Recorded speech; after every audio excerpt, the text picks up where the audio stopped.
Welcome! In this video, I'm going to talk a little bit about how to estimate land surface elevation using stereo pairs of air photos or satellite images or drone images. This is a concept called stereoscopic parallax. And in this video, what are we going to do? First, I'm going to introduce you, build some intuition for the parallax effect. And then I'm going to show you a simplified workflow to estimate land surface elevation using a parallax shift. So I want to say this video draws mostly from the Lillesand 6th edition textbook, and it is highly simplified.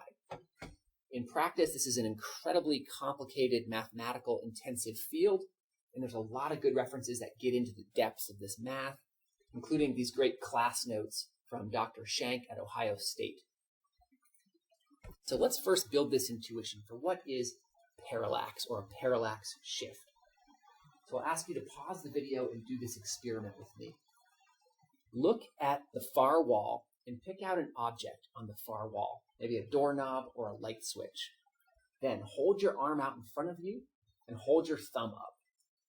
First, view that only with your left eye, then close your left and view it only with your right.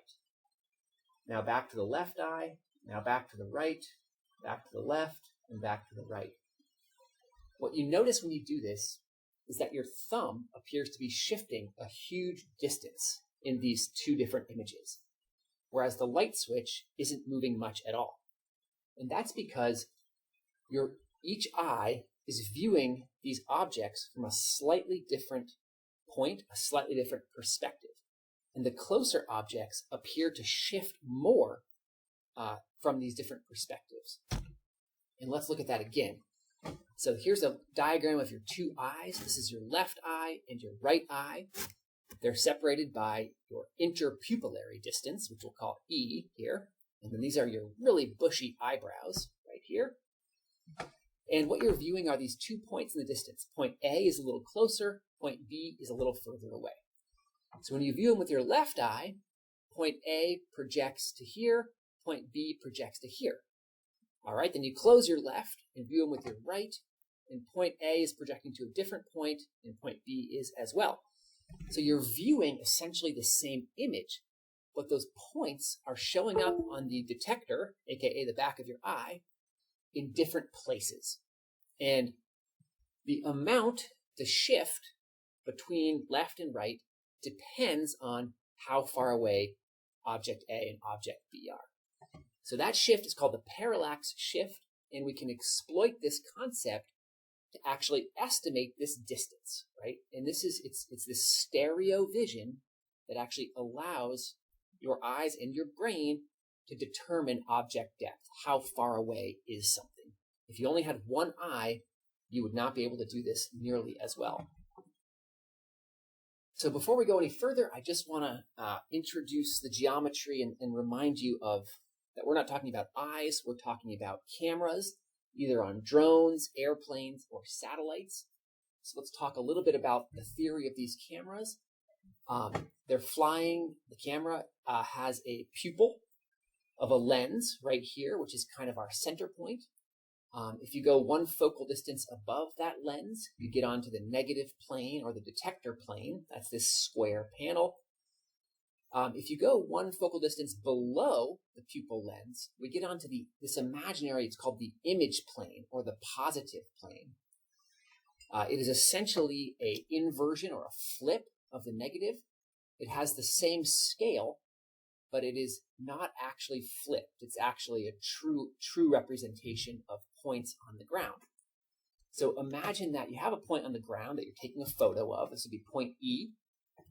And rays of light come up from point E, they intersect the image plane here, they go through the pupil and intersect the negative plane back here. So when we talk about points in an image, we're talking about where a ground point intersects the positive plane.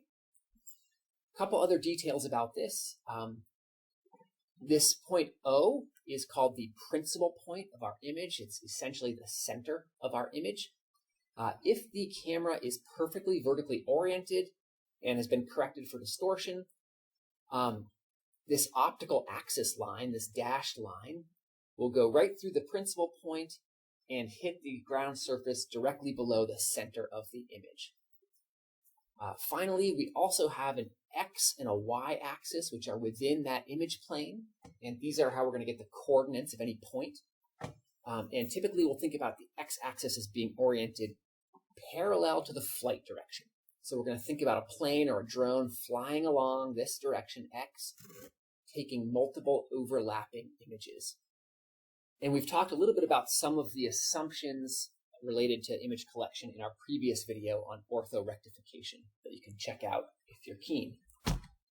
Okay, so now let's imagine that we are flying our plane or our drone. We're taking pictures of the land surface, and some points on the land surface are low, like B. Some points are high, like A. So you could imagine, and then we have this kind of average datum or this imaginary datum, this flat surface. What we see is that high points like A tend to be shifted, they tend to intersect the image plane further to the outside of the image than they would if they were actually in this lower datum.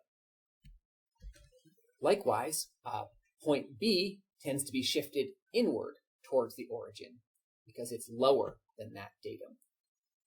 So what we can clearly see is that the magnitude of this shift is proportional to the height of the object or the height of the land surface.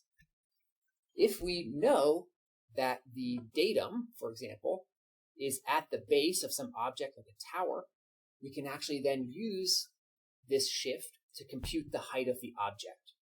So let's look at a real-world example of this. Here we've got two cooling towers. Here's one air photo where the cooling towers sit right below the camera. And we can see that the top edge of the cooling tower is essentially located in the same point in the image as the bottom of the cooling tower because it's right below the principal point. Our plane continued to fly, took this next image. Now these towers are over on the periphery. And what you can see here is we have very bad relief displacement. This point on the top of the tower, which is orthographically in the exact same position as the base, now appears way shifted off to the left in the actual image. So what we know is that we can exploit the magnitude of that shift depends on how tall the tower is. And we can exploit that, especially if we have two overlapping images collected at the exact same height above some given datum. So here's our first image plane, call this kind of L, and here's our second image plane, L prime. So these two images collected at the same flying height are both capturing this point A. And what we see is that point A intersects the first image here, and it intersects the second image here. So it's shifted quite a bit, right? It's shifted this entire distance. If you could imagine overlaying these two images at their principal points, you'd see it has shifted this distance. What about point B? Point B also shifted. Hit the first image here, hit the second image here. Wow, it actually shifted even further. And the reason for that is because it was higher elevation. It was closer to the camera, so its parallax shift was even further. So how do we actually measure this parallax shift? What we do is we actually take these two images and we're going to kind of make an imaginary alignment at the conjugate principal points. That's basically the center of the image. We're going to measure the offset relative to the center of this image and to the center of this image. And importantly, we only measure offset parallel to the flight direction, okay? And remember I said that's the X direction. So we're only measuring the point offset along the X. So we basically, here's point A where it hit the image, we project it onto the X, and we're going to measure, here's point A, this distance right here.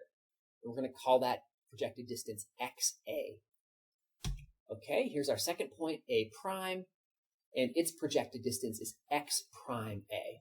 All right, so let's look at this in real imagery, right? So here's two images. We're looking down on these oil towers, and these orange dots represent the principal points of the image. Notice in this first image, the kind of valve on the oil tower appears here. In the second image, it is shifted over here to the other side of the principal point. So we'll make our first measurement, call that x prime of A right here. Make our second measurement x of A. And the total parallax shift is taken as basically one minus the other, or you could say the absolute value of their sum. So we're going to add those distances together to get that total parallax shift. So we said that we can use the size of this parallax shift to estimate actually the elevation of the surface. Before I show you the geometric calculations to do that, I want to remind us that we're about to make some major assumptions. One is that these images have already gone through the image refinement process. They've been corrected for the camera model and any associated distortions with the lens. They've also been corrected for any kind of camera tilt, such that we're assuming we have perfectly vertically oriented images, or they were just collected vertically. In this example, we're assuming they're collected on a straight flight path, and that the x-axis of the image is parallel to that flight path. And as always in this application, we're assuming they're collected at a constant flight elevation that's actually known relative to some datum. It doesn't have to be known, actually, but if you want to convert it into real, meters above sea level, you do need to know the elevation of your datum. So if we make all these assumptions, this problem collapses into a fairly simple exercise. And let's look at that here in this very complicated sketch. So what we have here are two image planes up here. These are the square image planes, okay? These are two images collected as a plane was flying. This is the point of lens L and lens L prime. Let's walk through some of the other aspects of this. So here, this is our datum elevation, and the line actually represents the flight track direction. So the plane was flying from left to right in this direction along the x-axis. B represents the baseline distance, or the air base. That's the offset between the lens location at the first image and the lens location at the second image. H here is the camera height above the datum. F here is the focal length, as we've already discussed. Down here, this is pixel A, or ground point A. So this is the point whose elevation we are trying to estimate. And its height, little HA, above the datum is shown here. Likewise, its absolute map, kind of Cartesian map distance in the X is shown here, and its distance Y is shown here. And these are taken as the X and Y distance from the kind of ground point, the origin where that optical axis of the first image comes and hits the ground. Okay, so now if we imagine that we took these two images and we overlaid them, by putting the principal point of one right on top of the principal point of the other. We put them on top of each other. What we can see is that this point A here in the first image, right? So this is where point A was mapped in the first image. That's called A, and then AX is that projection of that along the x-axis. In our second image, that point A showed up here at A prime, and then it's projected onto the axis here. So if we overlay these two images, what we can do is we can measure that shift, just like we did previously. So the projected distance XA was out here, X prime A was out here. So we sum up those two distances to get the total parallax distance, or the total parallax shift. Okay, so once you kind of understand this diagram, and feel free to stop and go through all that again, or just spend some time with this because it's very complicated. But once you feel like you understand this diagram, we can now go to the next step, which is to set up two equivalent triangles in these diagrams that are going to allow us to establish a ratio and actually solve for this height above the datum. little HA. Here's how that's going to work. The first triangle is going to be this leg, and this leg. All right, so this is the baseline, and then these two distances from the lenses. Second triangle is actually going to be on the overlaid image, and it's going to be this distance, and then our parallax distance, okay? And you can see these have the same shape. This one is just basically flipped upside down. And you could, if you want to think of it as being flipped right side up, you could imagine flipping this whole positive image plane up into the negative plane space. And then these two triangles would be kind of right side up in the same way. If you want further demonstration that these are in fact similar triangles, you can keep in mind that they are both going through these 2 points. The projected, point A projected onto the X, or we'll call it AX, and A prime projected onto the X, or A prime of X. So these are the same points in these two images.